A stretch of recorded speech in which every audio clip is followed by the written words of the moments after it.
নমস্কার বন্ধুরা। 1902 চৌঠা জুলাই নিবেদিতা রাত্রে স্বপ্ন দেখলেন শ্রীরামকৃষ্ণ যেন আবার সে রাত্রে দেহত্যাগ করেছেন। ভোরবেলা মঠ থেকে স্বামী শারদানন্দের লিখা চিঠি নিয়ে একজন সন্ন্যাসী এলেন নিবেদিতার কাছে। স্বামীজির মহাপ্রয়াণ ঘটেছে। মুহূর্তের জন্য নিবেদিতার সামনে জগৎ সংসার শূন্য হয়ে গেল। পরক্ষণেই ছুটলেন বেলুর মঠে। স্বামীজির ঘরে গিয়ে পৌঁছলেন। মেঝেতে শায়িত স্বামীজি, মহাপ্রেমিক মহাসৈনিক, এই প্রথম বিশ্রাম নিয়েছেন। একটি পাখা নিয়ে স্বামীজির মাথার কাছে গিয়ে বসলেন নিবেদিতা। নীরবে হাওয়া করে যেতে লাগলেন তাকে। 5 জুলাই দুপুরের পরে গেরুয়া বস্ত্রে ঢাকা স্বামীজির পুণ্যদেহ গঙ্গা তীরে আনা হলো সৎকারের জন্য। নিবেদিতার মনে হলো স্বামীজির দেহ ঢাকা বস্ত্রটি যদি তিনি পেতেন। স্বামীজির অতি প্রিয় জোসেফিন ম্যাকলাউডের জন্য স্মৃতিচিহ্ন হিসাবে। স্বামী শারদানন্দকে তিনি জিজ্ঞাসা করলেন এই কাপড়টি অগ্নিতে দেওয়া হবে কিনা না।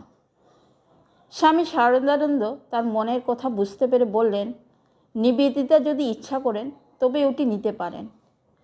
ব্যাপারটা ঠিক শোভন হবে কি না নিবেদিতা বুঝতে পারলেন না, তাই রাজি হলেন না। এক দৃষ্টে জ্বলন্ত চিতার দিকে তাকিয়ে তিনি বসে আছেন। সন্ধ্যা প্রায় 6টা বাজে। চিতাগ্নি নির্বাপিত প্রায়।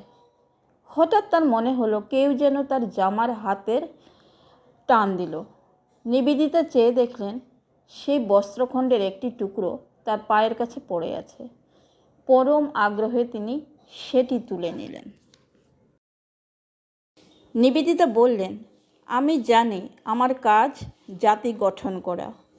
স্বামীজির দেহরক্ষার পর নিবেদিতা অনুভব করলেন স্বামীজির ভাবে সমগ্র ভারতবাসীর মধ্যে দেশাত্মবোধ জাগিয়ে তুলতে হবে। এ কাজ স্বামীজি তারই জন্য নির্দিষ্ট করে গেছেন। তিনি সারা দেশ ঘুরে বক্তৃতা সফর শুরু করলেন। 1902 সালে অক্টোবর মাসে নিবেদিতা নাগপুরে গেলেন। সেই সময় স্থানীয় মরিস কলেজে এক সভায় সভানেত্রী হিসেবে নিবেদিতাকে আমন্ত্রণ করা হলো। তিনি সেখানে গেলে তাকে দিয়ে ক্রিকেট খেলোয়াড়দের পুরস্কার বিতরণ করানো হলো। পুরস্কার বিতরণের পর নিবেদিতা তার ভাষণে কলেজের ছাত্রদের প্রচণ্ড ধমক দিলেন। তখন ছিল দশহরার সময়। নিবেদিতা বললেন, দশহরার সময়ে যখন অস্ত্র পূজা করতে হয়, দেবী দুর্গার আরাধনা করে শক্তিকে আহ্বান করতে হয়, সেই সময় এক বিদেশি খেলা নিয়ে ছাত্রদের মাতামাতি করা অত্যন্ত লজ্জার বিষয়। তিনি যদি আগে জানতেন সভার উপলক্ষ কী, তবে তিনি কিছুতেই রাজি হতেন না এই সভাতে সভানেত্রী হতে। তিনি আশা করেছিলেন ভোসলে রাজাদের রাজধানীতে তিনি মারাঠা বীরত্বের কিছু চিহ্ন দেখতে পাবেন। তা না পেয়ে তিনি মর্মাহত। নিবেদিতা ছাত্রদের কাছে দাবি করলেন পরদিন ছাত্ররা যেন তাকে তরবারি খেলা, মল্লযুদ্ধ ইত্যাদি সামরিক ক্রিয়াকলাপ প্রদর্শন করে।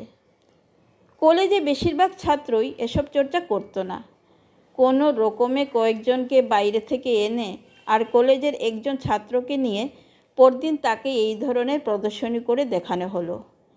তিনি ছাত্রদের সামনে বললেন, আমরা এখন বেশি রকম উচ্চশিক্ষা পাচ্ছি। অতিরিক্ত পরিমাণে গ্র্যাজুয়েট বিশ্ববিদ্যালয় থেকে বেরোচ্ছে, যারা একেবারে ভগ্নদেহ, বিপদের কালে আত্মরক্ষা করতে পারে না, নিজেদের মা বোনেদের মর্যাদা রাখতে পারে না। এইসব ধ্বংসপুঞ্জ দিয়ে সমাজের কোনো উপকার নেই। দেশ চায় দেহ মনে বলিষ্ঠ দেশপ্রেমিকদের। দেশ চায় না সেই সব লোককে যারা বিদেশি সরকারের সেবা করে থাকে। সেই সঙ্গে স্বদেশীয়দের উপর চড়াও হয়। বলিষ্ঠ দেশপ্রেমিকাই কেবল দেশকে তুলতে পারবে। এর 2 বছর পর 1904 সালের জানুয়ারি মাসে পাটনায় তিনি ছাত্রদের সামনে একই সুরে বক্তৃতা করলেন। তিনি বললেন, বালকদের মুখে অপরিমেয় শান্তি দেখলে আমি দুঃখিত হব। আমি চাই তোমরা নিজেদের মধ্যে মল্লযুদ্ধ করো, বক্সিং করো, তরবারি খেলো। শান্তশিষ্ট গো বেচারা লোক চাই না, চাই শক্তিধর মানুষ। কেবল বলিষ্ঠ হওয়াই যথেষ্ট নয়, বীর হতে হবে। সেই হলো বীর যে লড়াই করতে ভালোবাসে। লড়াই করো, লড়াই করো, কেবল লড়াই করো, কিন্তু তাতে নীচতা বা তিক্ততা যেন না থাকে।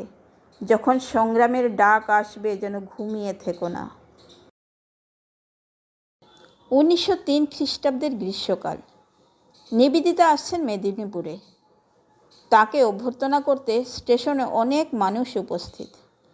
নিবেদিতা ট্রেন থেকে নামবার সঙ্গে সঙ্গেই তারা হিপ হিপ হুররে বলে চিঁচিয়ে উঠল, আর ভাবছিল ইংল্যান্ড থেকে আগত শ্বেতাঙ্গিনীকে এইভাবেই সংবর্ধনা জানানো উচিত। কিন্তু নিবেদিতা যেন আঁতকে উঠলেন। হাত নেড়ে তিনি সকলকে চুপ করতে বললেন। তারপরে বললেন, হিপ হিপ হুররে ইংরেজ জাতির বিজয় উল্লাসধ্বনি। ভারতীয়দের কিছুতেই তা ব্যবহার করা উচিত নয়। তিনি হাত তুলে উচ্চস্বরে 3 বার বললেন, ওয়া গুরুজি কি ফতে, বলো বাবুজি কি খালসা। স্টেশনের সমবেত মানুষ তার সঙ্গে যোগ দিল। তখন দুপুর 1টা, তাই অসহ্য গরম, কারণ গ্রীষ্মকাল। কিন্তু যে ঘরে নিবেদিতাকে থাকতে দেওয়া হলো সেখানে পৌঁছে প্রথমেই নিবেদিতা তার দরজা জানলা খুলে দিলেন। গরম হাওয়ার হালকা ঘর ভরিয়ে দিল। নিবেদিতার ভ্রুক্ষেপ নেই। খাটের উপর যে গদি সরিয়ে দিয়ে তার নিজস্ব ছোট মাদুর আর পাতলা একটি কাঁথা পাতলেন। সকলে অবাক হয়ে গেছেন বুঝে তিনি বললেন, তিনি সংযম অভ্যাস করছেন।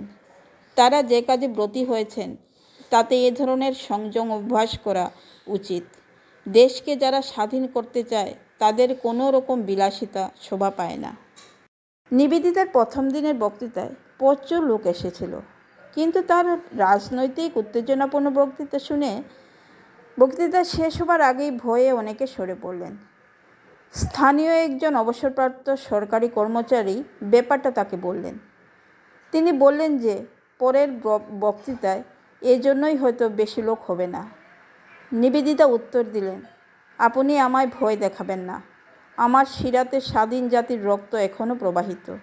যারা ভয় পায় আমার বক্তৃতা তাদের জন্য নয়।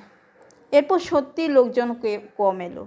নিবেদিতা কিন্তু সমান আগ্রহে পরপর 5 দিন বক্তৃতা দিলেন। স্থানীয় যুবকদের সামরিক ক্রিয়াকলাপ অভ্যাস করার জন্য আখড়ার উদ্বোধন করলেন। তিনি নিজে তরোয়াল খেলে, মুগুর ভেজে, লাঠি ঘুরিয়ে ও অন্যান্য কসরত করে যুবকদের অনুপ্রাণিত করলেন। স্থানীয় 2-1 জন স্ত্রীলোককে বন্দুক ছুঁড়তেও শিখিয়ে দিলেন তিনি।